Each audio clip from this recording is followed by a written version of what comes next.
قرآن میں اتنی ساری آیات ہیں امامت پہ، ولایت پہ، حدیث ہے، کیونکہ ہم لوگ قرآن تو پڑھتے نہیں ہیں، میں تو قرآن پڑھتا نہیں، کیونکہ ہم تو محرومین کے لیے قرآن پڑھتے ہیں صرف۔ زندوں کو ہدایت نہ دے پائے قرآن، وہ مردہ کو کیا ہدایت دے گا؟ ہم مردوں کے لیے قرآن پڑھتے ہیں، اپنے لیے تو ہم نے کبھی کھولا بھی نہیں اس کو۔ میں کھولوں میری زندگی میں بھی ہے کہ نہیں ہے؟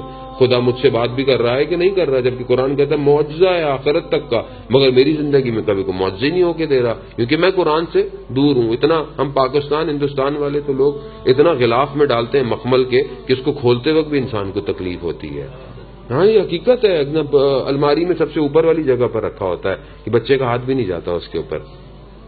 ظلم ہے، کتاب ہے، عام کیجئے گھر کے اندر، بچے کو ہر چیز میں لگا، صبح شام اس کو گاڑی میں بیٹھے اس کو عادت کریں، اتنا نہ کریں کہ بھاگ جائے، لاجیکل کریں۔ بیٹا صبح پہلے گاڑی میں بیٹھیں، اسکول جا رہے، first we have to listen one سورت وتھ ٹرانسلیشن، تاکہ اس کو سمجھ میں آئے۔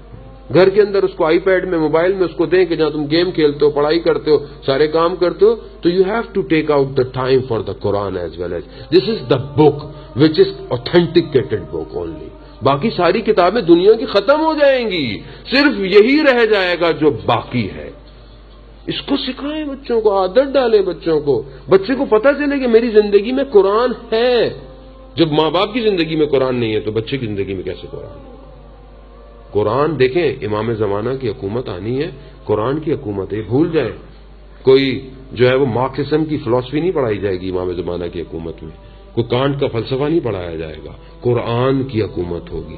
مگر اگر آج گھروں میں قرآن کی حکومت نہ ہوئی تو کل کس طرح آپ اپنے گھر کو امام زمانہ کی خدمت میں پیش کریں گے؟ کیسے پیش کریں گے امام کو؟